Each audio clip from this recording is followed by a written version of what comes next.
Hello and welcome to the African Tech Roundup, episode 85 for the week ending Monday, November 28th, 2016. This is where we round up the week's most important tech, digital and innovation news from across the African continent. My name is Andile Masuku. Glad you could join me. In this week's show, I speak to Dr. Bukosi Marivate, a data scientist and senior researcher at South Africa's Council for Scientific and Industrial Research, or the CSIR, about the trend towards countries legislating that the personal information of their citizens be hosted on servers within their borders. We had a great chat about that, so don't miss it. But before we get to it, I'll do a quick rundown of trending stories from the past week, minus some of the more detailed pop analysis and opinionated commentary I usually serve up alongside the news, simply because the team and I are prepping to cover SAP's Executive Digital Exchange happening at the 12 Apostles Hotel in Cape Town on Wednesday and Thursday, November 30th and December 1st. So yeah, we're pretty bogged down, but rather than break our 85-week publishing streak, I thought we'd at least come at you with some highlights to hold you down. But you know me, I'm pretty chatty, so we'll see how it goes. But before we get into all that, let's do this. This episode of the African Tech Roundup is brought to you by the African Tech Conversation series, which features in-depth chats with leading figures from Africa's tech and innovation scene. We're happy to announce that the next season of the series lands in just 2 weeks and will feature the likes of Solomon Asefa, who's the director of IBM Research on the continent, Aline Blaboer, who's managing partner at TBL Mirror Fund and Safaricom Spark Venture Fund, as well as Chad Larson, the co-founder and chief credit officer at Mcopa. Yep, it's fixing to be a pretty awesome season indeed. In the meantime, do catch up on some of the interviews you might have missed by heading to africantechroundup.com and clicking on African Tech Conversations in the main menu, or search for African Tech Conversations on iTunes, SoundCloud, Stitcher, or any other great podcatcher out there. Right, so on to the news. A big shout out to Senegal, which became the second African country after Tunisia to adopt an electronic currency last week. The new currency is called eCFA and is built on blockchain technology. eCFA will be equivalent in value to the country's physical money and made available across all mobile money and e-wallet platforms. Now, the currency will be issued by the Central Bank of the West African Economic and Monetary Union and will be rolled out in partnership with an organization called eCurrency Mint Limited. Now, it's expected to improve transparency and interoperability issues that previously made it tricky to manage all the mobile money services provided by the country's mobile telcos, which are, of course, run using different systems. And it should also make it easier for users to deal with one another across these platforms. So yeah, speaking of virtual currency, though, it's long been argued that Zimbabwe might very well be the continent's best use case for the introduction of virtual currency, given the persistent economic troubles my home country has had. But it doesn't seem to be on the cards just yet. As of Monday, though, the Reserve Bank of Zimbabwe started floating a physical currency called bond notes with a value pegged at 1-to-1 with the US dollar. Now, the RBZ has said that it will initially release bond notes in $2 denominations while also introducing $1 bond coins. They say that this is, quote, in line with the bank's thrust to promote a cashless society through the use of plastic money. They've limited withdrawals of these bond notes to a maximum of $50 per day and a maximum of $150 per week. They say for that reason, to promote, a cashless society. I'm sure there are many other reasons why they'd limit that amount. Let's see how cashless a society Zimbabwe becomes in the wake of all this. But shout out to my people. Then a big congratulations to friend of the show, Trevor Wolf, and his team at Delve.io for closing a 6.5 million rand investment round. That's roughly $467,000. Now, Delve.io is a marketing and advertising feedback crowdsourcing company, and the funding they've received comes courtesy of HAVAIC, or HAVAIC, I think. Delve basically helps clients source feedback from a pretty solid database of creative pros for things like advertising campaign concepts. There's quite a slick operation they run. And the last time we had Trevor on the show some months ago, he and his co-founder Grant Rock were busy trying to close this deal. So cheers, fellas. Well done to you. Now, for all you fans of Airbnb who've been hoping they'd start handling more than just accommodation, Well, you can pop a bottle because Airbnb has launched something called Trips. That's intended to help people not only plan where to stay, but what to do when they get there, and help connect with cool people and great experiences. Now, flight bookings aren't yet part of the offering, but I reckon they'll add that on soon enough. Now, Trips aims to help travelers access relatively unique experiences in places all over the world, and they've launched with 500 experiences in 12 cities around the world, including Nairobi and Cape Town. So you can expect the service to feature stuff like, opportunities for guests to give back to communities through nonprofits, insider guidebooks allowing for cultural experts and neighborhood insiders to recommend, hidden gems within their cities. And then through a partnership with Reezy, users will be able to book seats at local restaurants through the Airbnb app. Now, all this should do a lot to build on Airbnb's momentum. They have a whopping 3 million homes listed across 191 countries. Quite a feat. Let's see how well this goes. Do let me know if you've ever used the service. I'm yet to use Airbnb, with my wife actually planning some holidays for the coming year. It might be something I look into. Now, staying with international news, Reddit's co-founder and CEO Steve Huffman has apologized, or at least indicated that he's at least a little sorry for using his administrative powers to secretly edit user comments that were critical of him on a popular pro-Trump forum, or subreddit as they're called. Now, what he basically did was swap all the mentions of his username with names of the pro-Trump group's leaders, meaning that when people posted expletive-laden posts aimed at him, it looked like they were insulting the group's leaders. Now, this was obviously not a smart move at all for the dude. Reddit is hardly the sensation on the African continent that it is in Europe and the US, but in my view, this has dented the platform's credibility. I mean, for a platform that's often criticized for just how, quote, neutral they are in terms of not censoring even some of the most repulsive, divergent sentiments that are publicly posted on the internet, this is kind of out of character and perhaps disappointing for some of the proponents of neutrality that often put Reddit up as a poster child for how not to censor. But Huffman claims that he, quote, had his fun with these people and that they had fun with him, but that Reddit won't tolerate harassment. But I wonder just how, quote, fun and innocent we'd consider such meddling if, say, Mark Zuckerberg did it, or worse, a government someplace did it. There's no doubt that the internet is the wild, wild west, but high-profile leaders like Steve Huffman would do well to approach their positions of power with, I think, a tad more responsibility. So South Africa now, where the Department of Home Affairs has partnered with Statistics South Africa to digitize 286 million records dating back to as late as the 1800s. Now, 90% of these would be paper records.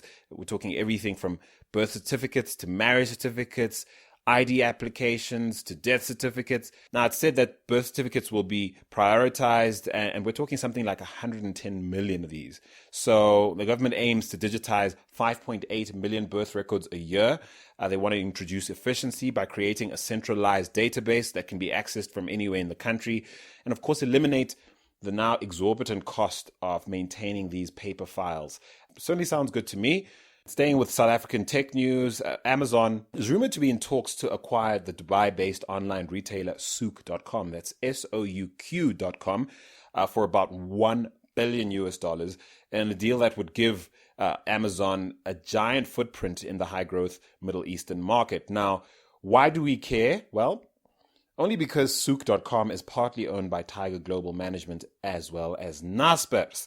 Now, Souk.com has reportedly appointed Goldman Sachs to find buyers for a share of the company, and both Tiger Global Management and Naspers are said to be weighing the pros and cons of cashing out. And we all know Naspers is hurting right now. No small thanks to its limping cable TV businesses, as well as thanks to the massive capital injections they've been making in order to grow their VOD platform Showmax. Souk.com is certainly keeping mum about this, and knowing it, Amazon's willing to make an official statement. Don't quote me on this, but I'm betting something is about to go down.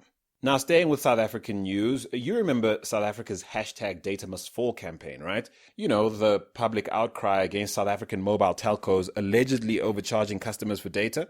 Well, you might also remember the flack I got for pointing out how unconstructive it might be to talk about mobile data pricing without taking into account issues like network capacity constraints, capital investment required to grow and maintain those networks, population size, demand and supply, usage trends. To take all of this into account when comparing data costs in various African countries. Now, I was also criticized for questioning the motives of the campaign's celebrity champion, DJ Thabo Molefe, aka Thibo Touch, who helped to take the matter all the way to South Africa's parliament before absolutely nothing happened. So now, guess what? Surprise, surprise. Thibo Touch's recently launched online radio station, Touch Central, is now 0 rated on the MTN network. It's a development that Thibo Touch is actually touting as a win for the people. Now, come now. He's saying that MTN has listened to the cries of South Africans and that data bundle prices should come down soon. No, wait. We all already knew that data prices would come down. It's a given. Again, I'll mention that I cannot vouch for the profiteering that I suspect the mobile telcos have engaged in over the years. But I do think that this is more an economics issue than anything else. Nonetheless, I have to agree with Sello Molloy's assessment of the situation in his article written for iAfrican.com. He reckons that this deal has sellout written all over it, and that the word capture may just fit when it comes to MTN silencing their loudest critic. In fact, silencing would be the wrong word. MTN recruiting their biggest critic to become essentially their champion. Now, you've got to hand it to MTN. They've played this one really well, Shem. And while MTN South Africa has been cozying up to a DJ, Safaricom has been drawing heat from one of Kenya's most popular gospel artists, a certain Eunice Njeri, who has accused Safaricom of owing her a busload of money in royalties for her music. Now, this is just a week after Safaricom subscribers accused the company of stealing their credit.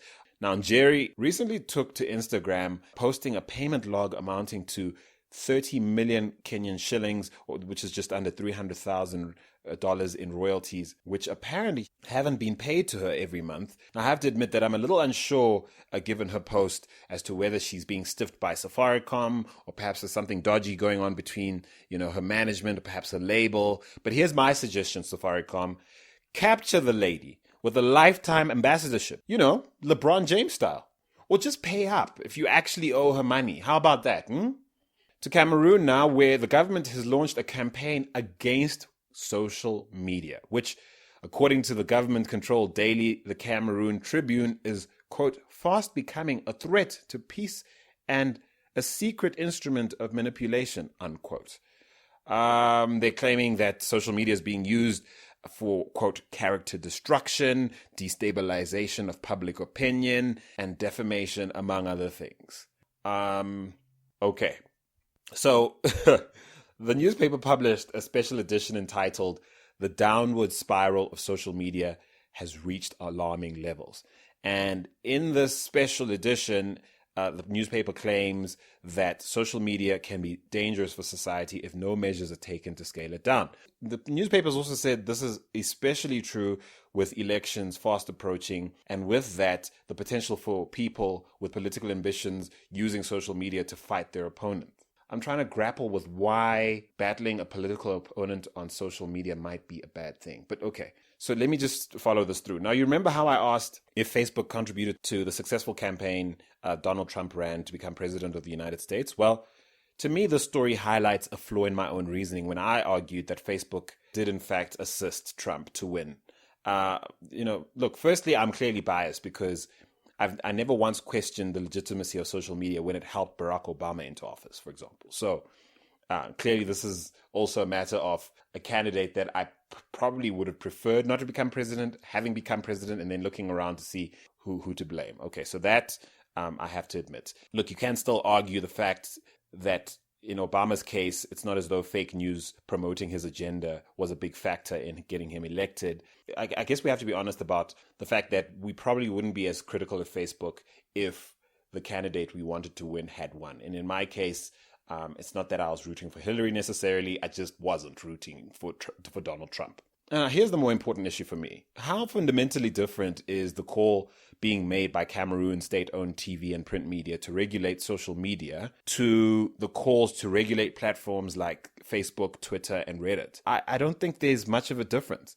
I mean, wouldn't regulating social media, whatever that means, allows certain powers, political or otherwise, the ability to set a moral, political, and socio-economic agenda. And why would we want that? My thing is, we're never going to eliminate false information or the ridiculous nastiness that we tend to find on social media platforms. And we may need to accept that while it comes with significant rubs, the upside is greater. And typically, it's the social benefits on the upside list that the world's most powerful people typically have an issue with. And so, Cameroon, that said, I really don't get you railing against social media. And to the rest of us who've perhaps criticize social media platforms for not doing more to sort of protect people from harassment, etc.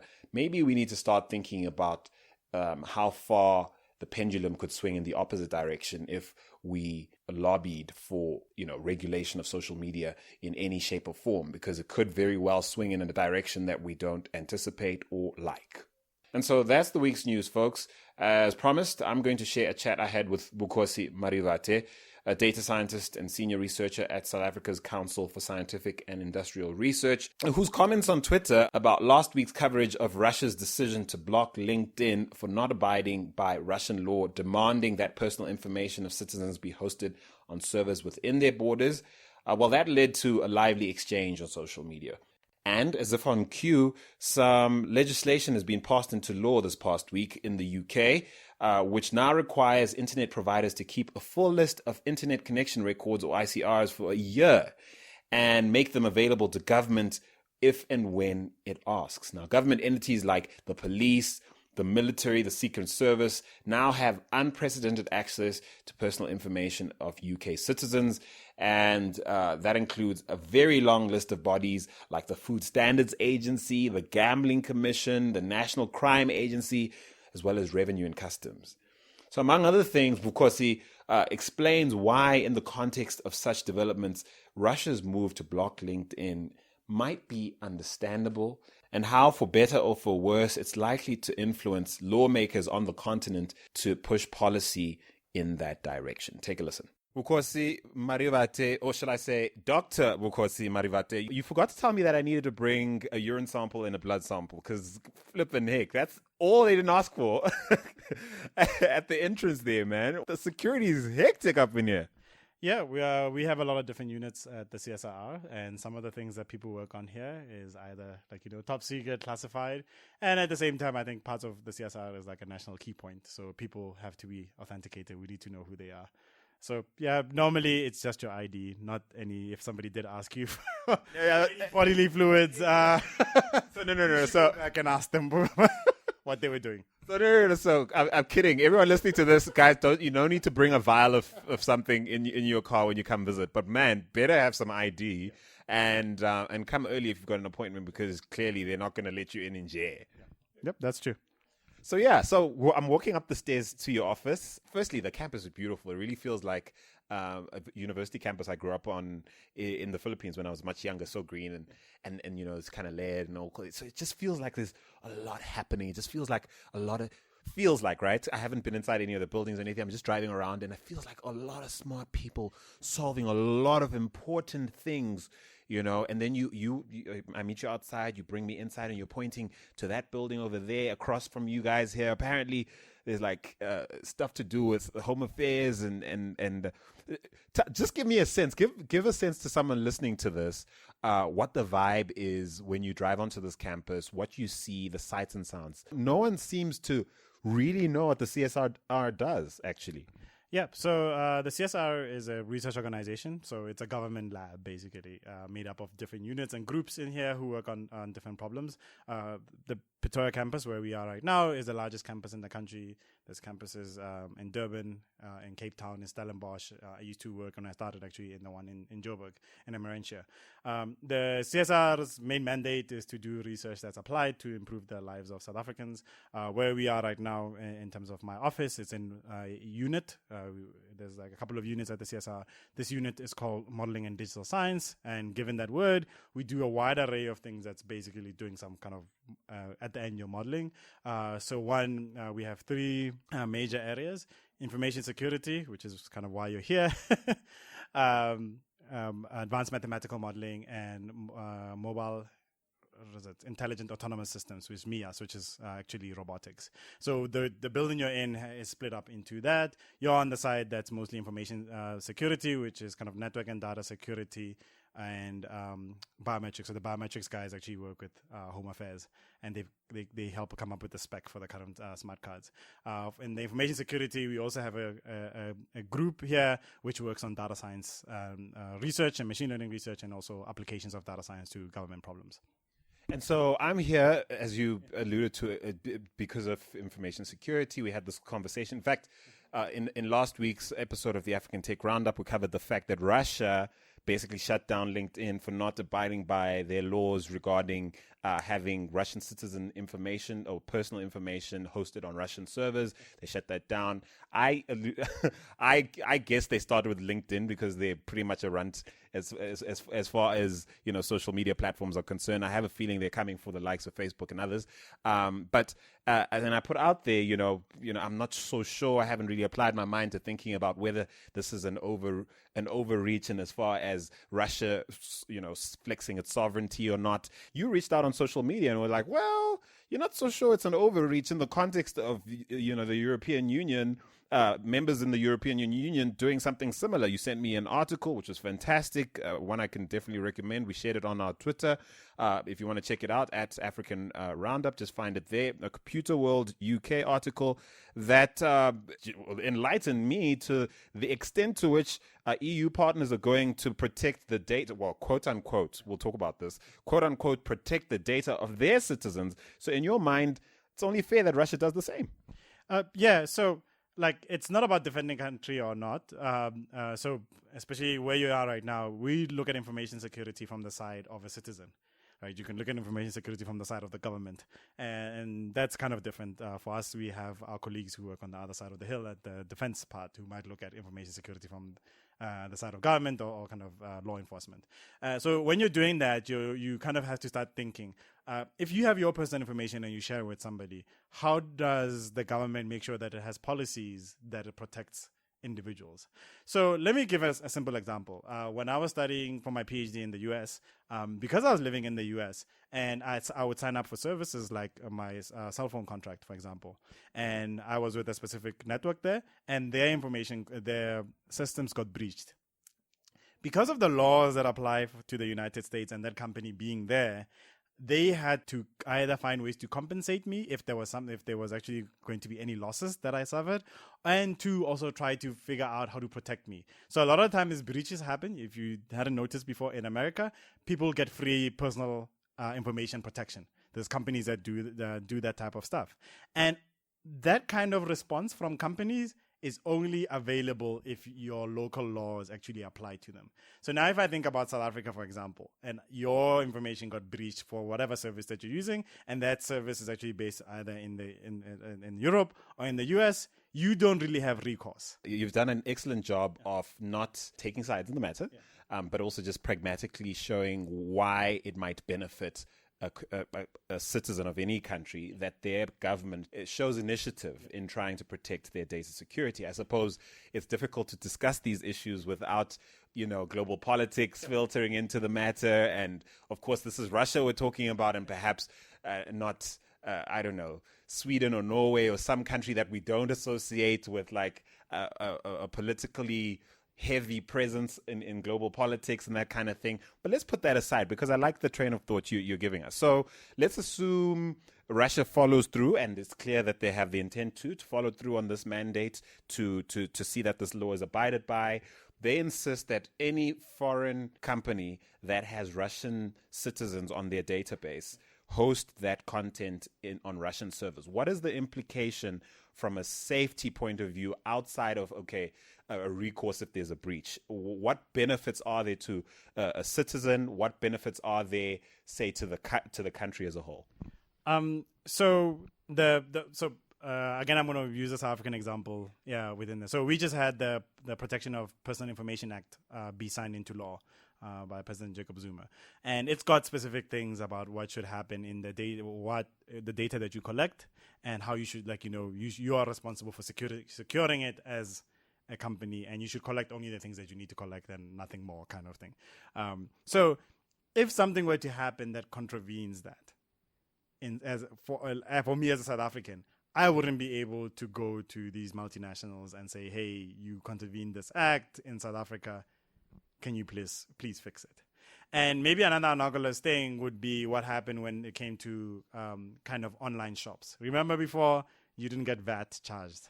And then, legislation passed that said digital goods, because of the pull of the, like, hey, we can do business in South Africa or some of the other African countries, we will make sure that VAT is added on there. It's the same kind of thing. People will abide to it as per when they see that they might actually lose out on the market.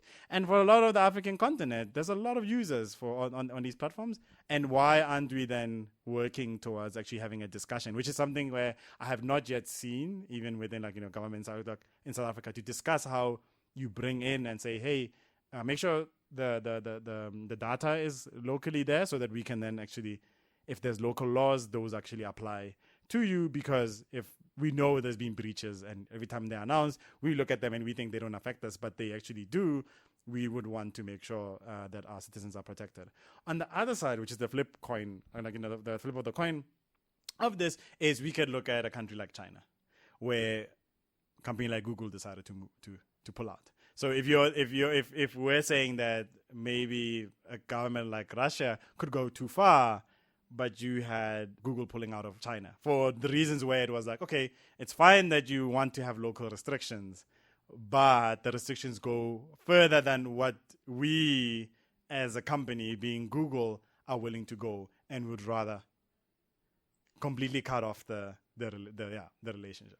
And I think when it comes to Russia and the specific case that we discussed last week, I think that's the automatic assumption that the only reason a government might go in this direction is because they want access to that information when they want it or need it, or they want to be in a position to put pressure on any given company with a database of people they want to access.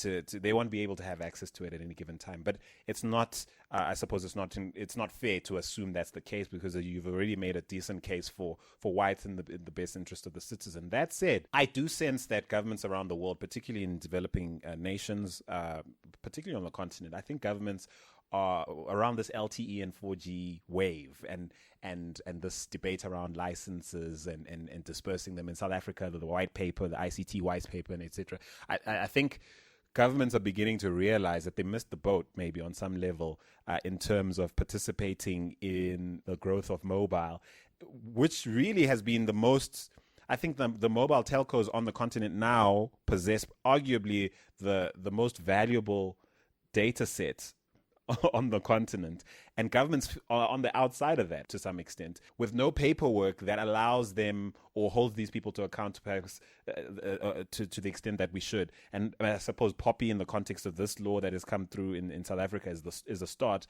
But I do imagine, now I'm putting on the hat of thinking for government and being sympathetic to their cause. If I was government and I wanted some sort of control, even from a national security point of view, this is a conversation we should be having, surely. So earlier this week, I was in Kenya and in Nairobi for the AfriChai conference. I was specifically there for a workshop on ethics in social media research. So one of the things we're looking at right now is something that might be kind of open data, kind of for data science, and doing a lot of analysis. That's what we do here with my team, is the social media data, because a lot of it is through open APIs.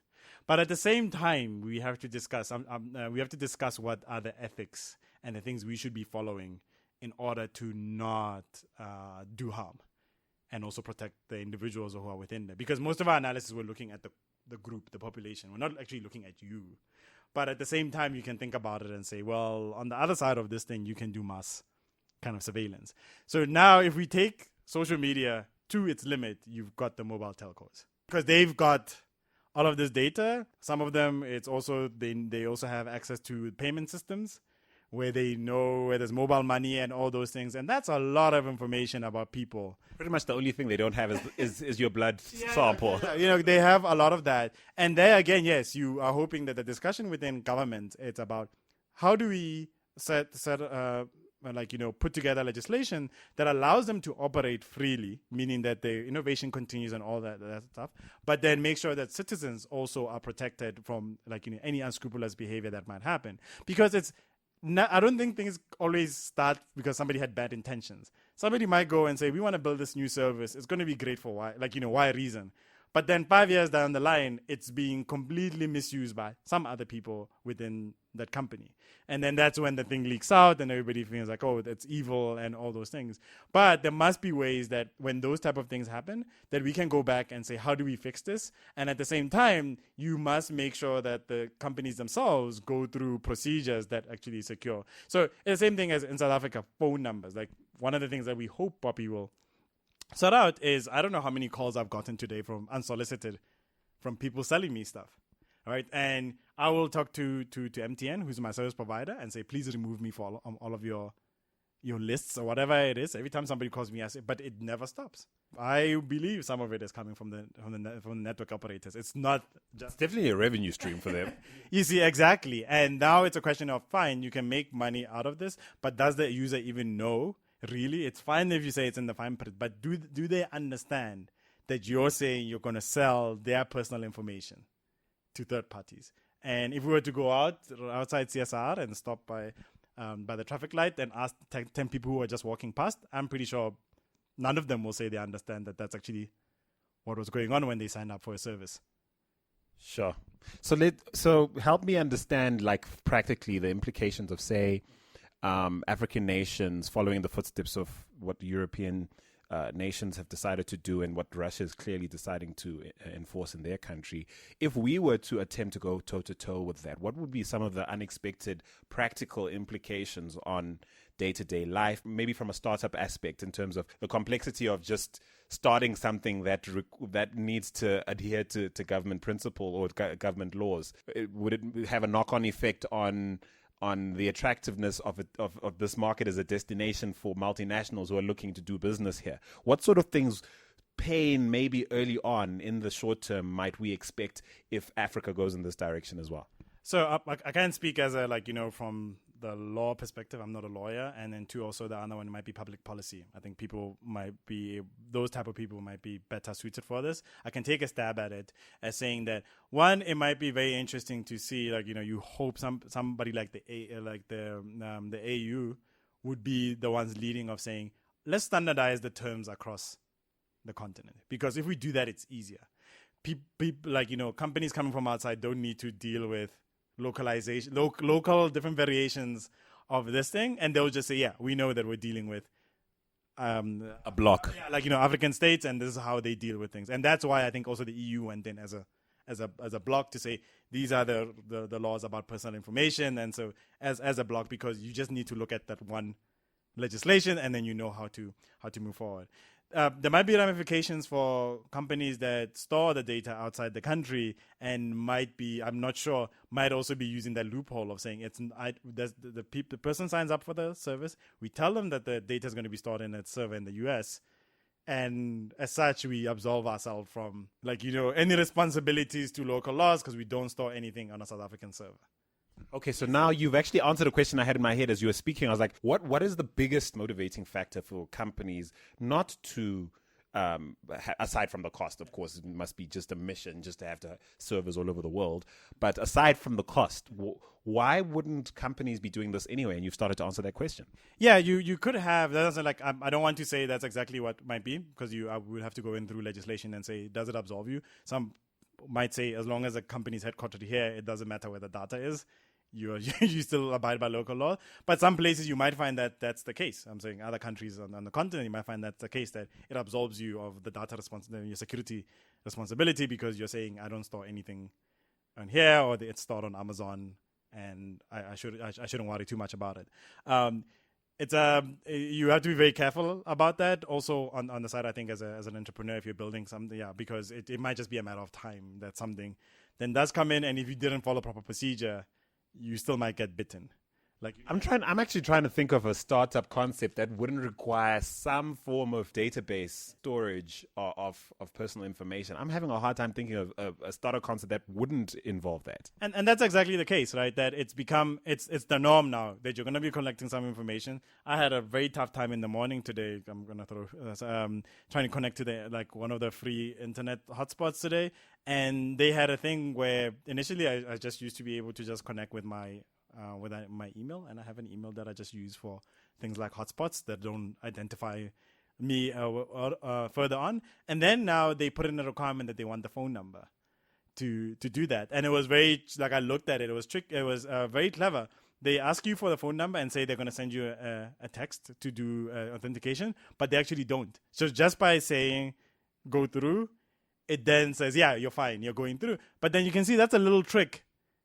Yeah, a fairy definitely died now this morning, clearly. You see? Yeah, like, it's a little trick to get your personal information, which means they're probably using it, as you said, as a revenue stream. Within there. So that type of stuff is like, okay, fine, you take my information. If you do, have you secured it well enough? Because a lot of the times we're hearing Yahoo got hacked. And how did it get hacked? You find out that there was a shortcut that somebody took at one time, and it can't be just an oops anymore. Goodness, and I mean, and to be fair, I mean, we talk a lot about IoT and the massive potential risk it is as the world continues to surf this trend and everything. But we're not even getting the basics right, bruh. Yeah, no, like we look at IoT. We've had lots of discussions here with the rest of our kind of the team. There's like we have our pen testers, our hackers who work here, and we've had discussions about that of saying it's very odd. I was. When IoT was becoming a thing, I was doing my PhD in machine learning, but in the lab, we were working on Wi-Fi connected devices before they became now you have lots of standards way before then. And one of the things that you could see was like, okay, are we going to be interoperable? Two, you're going to have servers that are just sending stuff to houses and then houses are replying. And then once you start going through that, you're going like, hey, if somebody then hacks my coffee maker, my whole network is inside my house is now vulnerable, right? But then there is again like levels of abstractions way further than again the simple you ask for my email address, you ask for my phone number. Some people are going to take your ID numbers, your passport numbers. Some people are going to take your address, where you stay, and all those things, and they're going to put it somewhere. And when they get breached, you would like to know. Two, you would also like, as I said, like you also would like to know that they should communicate to you what they're going to do with that data very clearly at the beginning, right? Instead of being like, fine, the time zone conditions that nobody reads, but you could change it and you could pass legislation that says anything that has to touch with A, B, C, D, E must be explained in very basic language and must be prominent when somebody's signing up for the service. Like that would change a lot of, and like whatever color coded, saying that if it's like the most risky type of personal information, it must be in red in bold, right? And then anything else can be orange. And then if it's very unlikely, it might just be your first name. They don't take your surname. Maybe that's green, like because that piece of information by itself, if it were to go away, it might not really identify you. But then if you put all these things together, it's such a big like risk if it actually gets stolen. I just got a chill as you were speaking because I'm realizing, I mean, we've recently just covered how the mobile networks are rolling out these big IoT networks. They're investing heavily in that area. You've got private companies doing the same, and they're selling this huge big thing. They'll be selling into the security industry, the logistics industry, and we don't have laws protecting us on a basic level. Well, I mean, in the case of Poppy, at least it's a start, as far as South Africa is concerned. But really, continent-wide, they're gonna know where. Your kettle that's linked to, or the brick in your house is gonna be linked to data that's totally hackable and saleable and potential and leaves you open for. And so I'm beginning to see for myself now, as really as an enthusiast in the space, like the scale of the risk here. It's really is huge, isn't it? So, like one of the things I should say. I'm a kind of machine learning researcher. I'm in data science. I love having data. Like that's something like people might say like, hey, I'm bashing the area, and data is useful and it could be used for all these other things. It could unlock so many new industries. It can. Right, my day to day is I have to deal with social media data. I deal with also personal information data that comes from places where I have to make sure it's secure. We have to have policies about how we manage our data here. When we get it, some might come from municipalities, some of it comes from private companies saying, we're looking at this, we're trying to solve X, can you help us? Right? Some come from government departments, but we have to go through internal procedures to make sure that I'm not going to be tomorrow going back to a government department and saying, oh yeah, somebody got in and took our stuff. So I love having data because that's what I do. I'm talking about information security here because we've had to think about this even when we're doing our machine learning work. Like to say, how are we going to make sure that we don't expose people? But then, now when you start going in and saying, okay, there's this thing, IoT, it's a bit of a wild, wild west at the moment. And that other week where the whole, half the internet in the US went down and they found out it was a, distributed attack using IoT devices, we kind of saw that coming. It wasn't, it And you know what wasn't mentioned nearly as much is all the personal data that was linked to that attack. It was almost, in fact, it hasn't been covered at all. So we haven't even started to consider the knock-on effect in as far as exposure. Yeah. To as far as personal data is concerned, we really just talked about the fact that the internet went down. Yeah, there are a lot of people just looked at that. People aren't going like, hey, did the account information that's connected with the service, because you might have signed up with whatever service provider for your IoT device. Whose cameras did they hack? To which traffic did they draw? It's not even that. I know, a couple of years ago, there used to be a website that published with these Wi-Fi cameras, their IP addresses, because a lot of the manufacturers were just opening up as soon as you connected to your network, it would broadcast and say, I'm here. And then, so there was a website, I think it was a Security Miner website, where they were just showing how bad this is. And you could just randomly go onto a IP and see the person's house. That's insane right there. You know what? This man has a meeting a few minutes away, and I don't want to keep you from that meeting. There is no way we're not going to have to chat again because, you've raised so many issues. My mind is bursting. I probably sound partially incoherent to our listeners usually. So that's because my mind is just racing because of some of the stuff you've raised, and we have to have this conversation again. Yeah, I look forward to it. Man, so, ladies and gentlemen, it is Dr. Vukosi Marivate, and it is Doctor to you. Shout out to being a Fulbright scholar, bro. Thank you. Thanks a lot. Yeah, man. So the PhD is in data science? In computer science, but with the focus I was in machine learning. All right, man. Well, only the best for this show. Thank you so much for being here, bro. Thank you. Many, many thanks to Vukosi Marivate for speaking to me. He's definitely worth following on Twitter, folks. His handle is @Vukosi, which is @VUKOSI. And of course, do let us know what you make of the issues we touched on in our conversation. You can holler at us on Twitter @African Roundup or use the ATRU hashtag to get our attention. That's nearly it for this week. This episode of the African Tech Roundup is brought to you by the African Tech Conversation series, which features in-depth chats with leading figures from Africa's tech and innovation scene. Now, as I mentioned earlier, the next season of the series lands in just 2 weeks, featuring the likes of Solomon Asefa, Aline Blaboer, Chad Larson, and others. But while you're waiting for that to drop, you can catch up on some of the interviews you might have missed by heading to africantechroundup.com. Click on African Tech Conversations in the main menu, or search for African Tech Conversations on iTunes, SoundCloud, Stitcher, or any other great podcatcher out there. And so that's the week's show, folks. Please do join me again next week on africantechroundup.com. And to those of you attending SAP's Executive Digital Exchange, look forward to meeting you out in Cape Town. But for now, I'm Andile Masugu. Until next time, do take care, Africa.